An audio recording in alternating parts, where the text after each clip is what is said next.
All right, attempt number 2, Noel. Okay. So, welcome to Monday Mindset, episode 20, and I got to interview a good friend. I've known you how long? Oh, about 5 minutes. 5 minutes, cool. Yeah. No, it's probably just over 30 years. 30 years. I'm just going to invite some people on, and hopefully we can get cracker in. Cracker in with the knacker in, as they say in somewhere. All right, let me just invite some people on. So tonight's episode, oh, by the way, those that attended the my Mindset Masterminds Day, thank you for coming on. I hope you got something from that. Please share what you've got out of it, the action you're going to take. Great afternoon we've had. And you've been busy today. Noel, what was you doing? Yeah, I was reading up on how the amygdala affects the neocortex of the brain. Easy, simple pimple stuff then. Yeah, it was pretty much, we had like a colour diagram, which I pretended to understand, but really I was just colouring it in. All right, let me see who we got. Some people you might know. So, hi Patricia, Louise Cosgrave, hello. Marv, hey buddy. Hey. Still my friend Marv, just relax. It gets a bit frantic when I'm hanging out with other people, so. Okay. All right. So, anybody's toes. No, you're okay. So, look, Noel, I met Noel at St. Peter's High School in 1986, and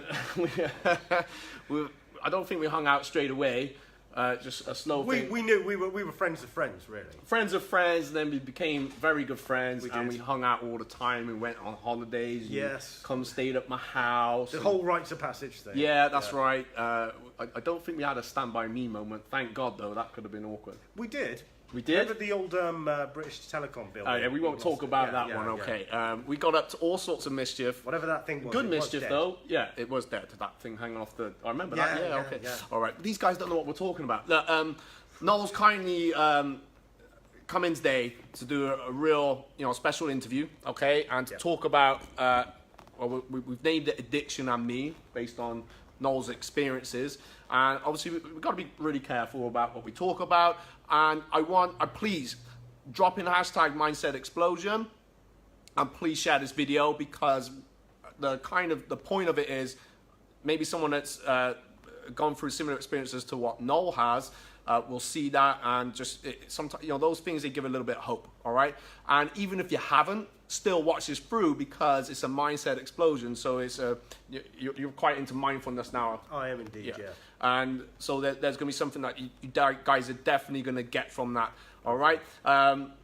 Okay. So what I'm going to talk about is basically a little bit of the past, but as we've been chatting for like the last hour. So the past doesn't equal the future, right? Indeed. Yeah. So I would say at this point, living in the past, there's no future in it. That's quite wise, isn't it? That's quite wise. Yeah. Noel's, yeah, okay. So, Noel, your first experience of dealing with addiction wasn't your addiction, but it was... No, it was growing up in a household where addiction was pretty much present. Yeah. It was kind of tricky in the sense that the nature of addiction and its effect on the personality is that it's a bit like a lottery. Yeah. You don't know exactly what mood you're going to encounter and how long that mood is going to last. Yeah. It could change within 5 minutes. It could be happy. It could be sad. It could be puzzling. It could be violent. Yeah. And you'd think I'd be like the last person on the planet who would grow up and then suddenly have an issue of my own. You'd think the amount of dysfunction I'd seen, growing up, I would automatically just stay away from it. Yeah. I would recoil from the stuff, from drink or drugs. Yeah. And yet, sadly, it's one of those things that it was, rather than just going into it, bam, it was so progressive. Yeah. It started off so small, and then just over the years, it just crept up on me, which is, yeah. I know it sounds perhaps an oversimplification, but it really is the best way I can describe it. It was a progression. It was fun before it wasn't. Yeah.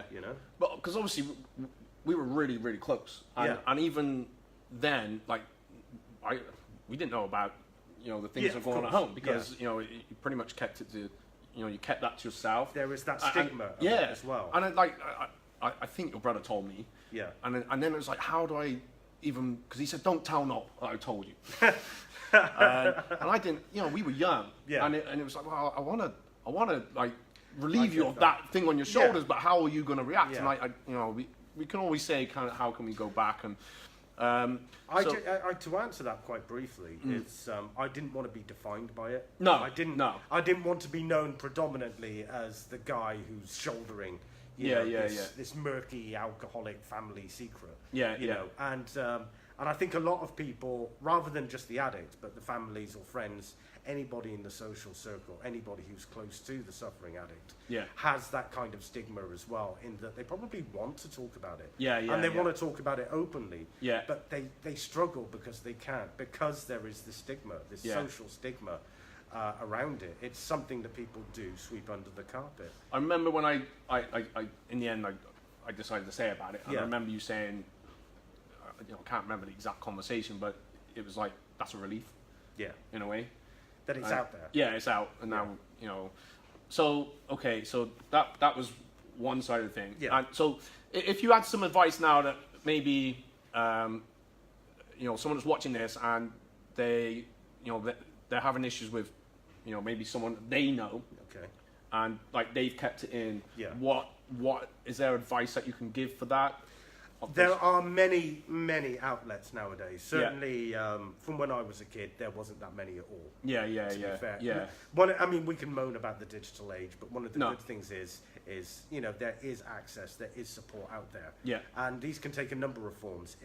We are quite lucky in one respect, in that there are so many different forms of help and support out there. Where before there might have been just the one, and if you didn't get on with it, that was it. There was nothing else. And then you feel like it doesn't work. You feel like, oh, there's no hope, there's no help. I may as well either not talk about it or suffer in silence or all these other horrible things. And the good news is there is, whether it's you go through a 12-step program, whether it be Alcoholics Anonymous or Narcotics Anonymous, whether you go at it with Smart Recovery, whether you use any of those or something completely different, whether it's just self-help books or things like that. I don't get tribal about how people recover. No. If people really, if somebody told me that they stay clean and sober by climbing up onto the roof and cleaning off the bird muck off the roof with a toothbrush, fine. I've got, it's a bit extreme. It's not really my thing, but I applaud, And that's the kind of philosophy I try, apply. I don't say, you should do this or do that, but there's so much help out there. If somebody wants to get in contact with Mindset Explosion, they're after any specific advice about any specific agency, I'm happy for you to pass that along to me. Oh, cool. And I can try and point them in. I've tagged you on there. So that's cool. All right, let's, so coming up to you now. So you experienced first an addiction as a, living in a household, and then and even as a friend. And I guess from my point of view, it just like, where's Noel gone? What's happened? And then you didn't know. And there were lots of other things. And you kind of think, oh my God. And then you kind of, as a friend, it's like, oh, I've let you down. And, but going back then, but without putting. No. Sorry, it's all coming out now. Yeah, it's all coming out. No, but it was hard times. And that's just. We were all going through hard times. We were, yeah. There was our own stuff. I'd love to think that I'm this giant martyr. Like, it only rains on me. No, everybody has their problems. But, So, like, it crept up on you, and briefly about that, and then let's talk about how you came out of it and where you are now. I'm one of those people that kind of knew I had a drink problem very early on. I have met people who, because of the culture they drank in and the way they were raised, they didn't really know they had an issue until much later in life. Because I was kind of given a preview of somebody else's early on in life, I kind of knew that my drinking was excessive, and it became something I became very ashamed of. Where some people would drink in pubs and get carried home or things like that. I was the opposite. I was an anti-social drinker in the respect that I would stay at home more than anything. I wouldn't want to go out. I had very poor self-esteem, lots of emotional issues, too many to recollect now. I could just ream them off and off. But ultimately, I didn't feel safe in other people's company, which means I kind of, this mass anxiety that I had. So I would just stay at home. And to stay at home, which was bloody boring, I would drink more and use more drugs and things like that. And it just became so perpetual. It just became like, that's what I've got to do all the time. It became less about even good times. It just became more about surviving. Yeah. It just became more about outside is bad. I can't go out. I could only go out to see a dealer or to an off license or something like that. I turned my phone off because I didn't want the guilt of people ringing me up and I'd be drunk. I was very aware of how my actions could impact on others. So I literally just shut myself away. Which is no good. It's no good. It's almost like expecting the problem to go away. One fine day I'll wake up and everything's just resolved. And it never was. No. It really never was. The worst moment, I've had several rock bottoms. The rock bottom thing is a very curious phrase. And I've had several. I've had that thing where, I can't lose anymore. And then something else would happen. Bloody hell, I did have something else to lose. But I'm lucky now in that. So I'm at a stage where, I'm in my 40s, but I'm lucky I haven't done any permanent physical damage to myself, as far as I'm aware. I think I lost a few brain cells, perhaps, as you probably can tell. But no, I am quite lucky because I've heard of people who are having pancreatitis. People with they've inherited type 2 diabetes from ill health. There could be emphysema, it could be COPD, it could be all these other horrible, horrible things. And I do feel like I've dodged a bullet. But then that's more down to luck than design. To me, it's like Russian roulette. You keep playing with that gun, it's going to go off. So it's just about putting it down when you can. I'm very, very lucky to be in this position. I'm lucky that I can talk about it. And I'm lucky that I can talk about it. Not that I think that the horrible thing about addiction is that yes, I could talk about it for hours and hours and hours. Yeah. But the great thing about recovery is, yes, I'm an alcoholic, but I'm far more than an alcoholic. There are other things to my life now. Whereas when I was drinking or using, I was just an addict. That's all I was. That was the only thing that defined me. It's the only thing I did. But now, being in recovery, doing different things, being a family member, being a friend, getting involved in the local community, helping charities, these kind of things, it just gives me a sense of well-being, a sense of mindfulness that no drug on the planet could ever buy. And I know that sounds like a very cheesy thing, like I'm just saying it. No, not at all. I actually feel that. It's not scripted. It's something that no drug in the world could give me what I've got at this moment. It's a peace of mind that no dealer could supply or any off-license could sell me at 4 a.m. Yes, obviously, I'm going to have bad stuff happen to me in life because that is life. But I don't have to go running to a dealer. I don't have to go running to a drink. I've got friends I can speak to, and they're good friends. I don't bother them at 4 a.m, but they're the type of friends that I can bother at 4 a.m. I choose not to, unless it's an emergency. But if anybody is struggling out there, or any questions, anything like that, because I above all people know how I appreciate how difficult it is to talk about. It's not something you can just mention to a work friend or something like that. I gotta say, because I can remember seeing you at one point, and it was like that was a different version of you. And now so I'm so proud of you, Noel, to come in and talk about it. And do I owe you money for this? No. But you still got your sense of humour, which is, I think, important. There were times that's all I had. Laugh or cry. But no, I see the version of the Noel that was always hiding in there and was there. And I because you're an incredibly talented person, but also was always very caring. We were out, I think you was always probably putting putting us before you. So it's nice to see you back. And you've been properly sober for how long? I was doing well last year. I had a family bereavement. My dad passed away. And this is kind of, again, we were talking very quickly about rock bottoms, very briefly about rock bottoms. And I did drink again. But, and I didn't get to that stage where I was as bad or anything like that. But that wasn't the point. I got to a point where I did feel so low where I thought, and this was the first time I ever felt this, and I was mentioning this to you earlier. I got to a point where I thought, I'm better than this. Normally, it's like self-pity. Oh, poor me, doing the big violin thing. But no, this time round, it was like, I'm better than this. Everybody on the planet is better than this. Nobody deserves to feel like this. Agreed. And that was the springboard. That was just like, there is something worth fighting for. You know, there is recovery. There Yeah. is. I've seen the worst. Yeah. I've had enough of the worst. I want Yeah. to see the best now. Yeah. And that's kind of where I am at the moment. Brilliant. One day at a time. One day at a time, definitely. Yeah. Okay, and you're doing a lot because you've done a lot of like hosting groups and like, I have. you kind of help in that, aren't Yeah, you? yeah. From your experience. So, Yeah. just more closing out now. What if you could tell us a bit more about that and how you? Because that's your feel-good factor right now, isn't it? So yeah, like, well, but some of it's anonymous. Some of it I can't. no, talk about. don't talk Secret about Service. that. So, you know, but, yeah. like for me, I've gone through anxiety and depression, and I know with what I do that's my build-up. Rather than staying at home sleeping and thinking, oh my god, the world's at an end. Yeah, I think identification is good for people who have just come in. Yeah. And that's when I talk about support, I'm talking about that dual support, not just for the addict, but for their families too. Yeah. And there are many groups for those people as Yeah, well. yeah. And I'm happy to give out addresses and phone numbers for those. All right. But concentrating solely on the addict for the sake of this conversation, I think what people need first and foremost is identification. Yeah. They need to know that they are not the only person on the planet going through it.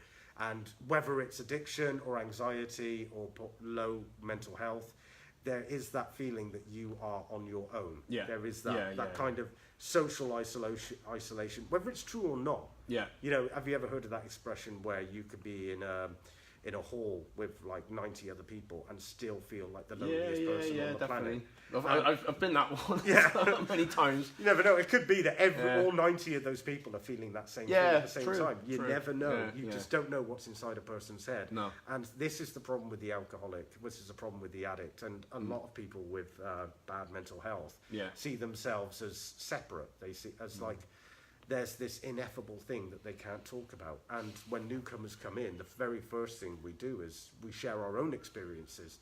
And, you know, some people might not have gotten to that stage of where they was homeless. I personally was in 2006. But that doesn't mean, oh, look at me, I'm like a hardcore addict. No, there's people out there who've suffered far, far worse than I did. Yeah. So there is no league table. No. But it's whenever anybody comes in, it's just saying to them, this is what it was like for us. Yeah. This is what happened, and this is what we're doing now. Yeah. And it's about, first of all, it's about giving them a sense of hope. Yeah. And the place that they go to talk about it is a safe place. Yeah. Where it's, you know, it's anonymous, it's confidential. Yeah. Nothing gets said outside of the meetings. Anything you feel comfortable enough to talk about, you can. Also, you don't have to say anything. Yeah. You can just sit there and, you know, hopefully if you just want to give us your name or just, you know, make a preference between tea or coffee. But other than that, we leave it up to the individual whether they want to communicate or not, whether they want to come back. And it's, nobody is barred, everybody is open, everybody can come in. And just the loneliness that addiction can cause is a terrible thing, and it robs us of social skills and things like that. Yeah. So for one of the most important things is being part of a group more empathic than yeah. Oh, definitely. We've been through, we haven't just read a textbook and just said, oh yeah, this is how we respond to people who've done things like this. No, we've actually been there. Yeah, and there's a massive difference between empathy and sympathy. Oh, absolutely. Yeah, definitely. I did hear somebody say, I'm sorry for swearing, there's that old phrase that if you want sympathy, it's in the dictionary between shit and syphilis. Apparently. So yeah, sympathy, not what we're about. No. But yeah, I think, empathy is a really strong one. Yeah. I can't emphasize that enough, even though I've said it about 6 bloody times already. Yeah. No. But it's about making people feel less alone. Yeah. And less isolated. Yeah. And that can make all the difference. It really can. And then post-recovery, if I got this right from what we talk about, is then there's people there to support you in many areas, whether it be relationships or... Yeah, absolutely. I mean, that's if you want the help. Yeah. There are some people who come along and they just want help with their addictions and things like that, and they get to a stage where they think, I think I'm pretty cool. And it's like, all right, yeah, cool. We're always here, but, you know, it's your choice. There are other people who may ask for help with finance. Maybe they've racked up debts. Maybe there are physical problems, there are health problems. It's worth pointing out that we're not the Citizens Advice Bureau. Yeah. Nor am I a GP, and I will never pretend to. No. It's like there are certain addictions where you can't automatically just stop. No. Because withdrawal could mean death. Yeah. And therefore, I would never say to anybody, just completely stop. Yeah. Always see your GP, who will know far more about the medical effects of these things than I ever would. Yeah. I know from my own experience what works and what doesn't, but I can't speak for everybody. No. But yeah, it's about giving that support, not just with the addiction itself, but with all aspects of life. Yeah. It could be accommodation, it could be this, it could be food, it could be diet, which in itself is a really terrible addiction. Yeah. It could be smoke, it could be whatever the person wants, because it's very people-centered. Yeah. And it's up to them what they want. We want to give people the opportunity. Whether they want to take it or not is another thing. Yeah. Because sadly, I would really be happy if everybody that came into recovery completely recovered and lived happily ever after at the end. Yeah. I know from my own experience that doesn't always happen. Yeah. It does happen with some people. Yeah. You know, but it's a question of hang in there. You know, it can be done. There is a solution. Yeah. So, and cool. Surround yourselves with that kind of positivity, that kind of reality. Yeah. Because when you're kind of bang on it, it's, oh God, it's not reality at all. Yeah. It's this horrible, hellish Groundhog Day, and it just never ever ends. Yeah. But yeah, there is a solution and there is hope. So today we're good. So what's for the future for Noel Conway? Today, Mindset Explosion. Yeah. Tomorrow, I'll have my own empire doing videos like this. Yes. I'll be a multi-millionaire. I think you should. Well, I think you should. Yeah. Helping out. No, I'll tell you what. There is an old phrase of like one day at a time. And Yeah. even though obviously I do plan beyond the next day and things like that, as far as my recovery is concerned, the amount of times I've said to myself, right, that's it. I'm giving up drink and drugs forever. Yeah. You know, my resolve. I found out, and this is just me. I found out that my resolve can't hold forever. Yeah. But it can last today. Yeah. It can last 24 hours. Yeah. And so I don't have to tackle all of life's problem all in one go. It's kind of what we were saying earlier, and I use this in, my coaching is, we'd say business, but it's put your marathon shoes on, not your sprinting shoes. Yes. So that's kind of similar concept, would you say? Yeah. I was also saying to you earlier, as far as my head is concerned, my head runs like Usain Bolt over short distances. Really fast over short distances. Really rubbish over long distances. But yeah, I think... the staff sometimes, they can't keep up. So like one thing to the other, anyway. Yeah, but my brain will just work so fast up until a point where it just collapses and dies. Sometimes. Yeah, I think we can mix our metaphors with keeping it in the day, with planning for the future and things like that. I think as far as recovery is concerned, I don't take it for granted any longer than 24 hours. Yeah.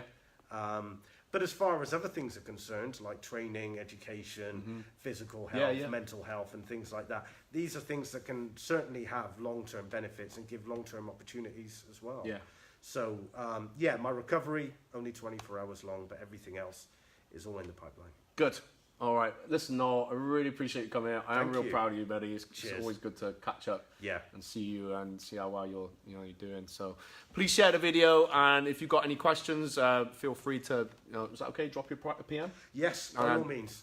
Noel is probably one of the, I got like 2 friends. No, I got a lot of friends, but Noel... I'm both of them. Twice, 4 times sometimes. Noel is a very considerate person. If you tell him something, he'll always, keep it confidential as well. And as we've kind of discovered tonight with when we got into conversation. All right, peace, guys. So thank you so much for watching. Share it, even if it doesn't relate to you. Just share it anyway, and share it in all your pages, groups, and work, and friends, family. Everything counts. All right, everybody. Thank you for watching. Good night.